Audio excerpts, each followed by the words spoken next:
సాయంకాలమున ఏడుపు నిలిచినను ఉదయమున ఆనందధ్వని కలుగును.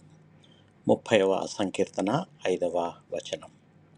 ప్రియులారా, మన జీవితంలో కష్టాలు కన్నీళ్ళు ఎప్పటికీ అలా ఉండవు. రాత్రి ఎంత పొడవుగా ఉన్నా ఉదయం తప్పక వస్తుంది.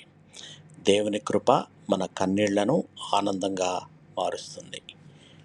నీవు ఈరోజు బాధలో ఉన్నా నిరాశపడద్దు, దేవుని మీద నమ్మకం ఉంచండి.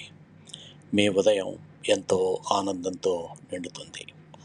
ప్రార్థన చేసుకుందాం. ప్రియ పరలోకపు తండ్రి, మా కన్నీళ్లను చూచి మమ్మల్ని ఆదరించండి. మా కష్టాల మధ్య ఆశను, మా దుఃఖం తరువాత ఆనందాన్ని అనుగ్రహించండి. మా జీవితంలో నీ వెలుగైన ఉదయాన్ని కలుగు చేయండి. యేసు పరిశుద్ధ నామములో ప్రార్థించి వేడుకొంచున్నాము తండ్రి. ఆమేన్. దేవుడు మిమ్మల్ని బహుగా దీవించి భద్రపరచునుగాక.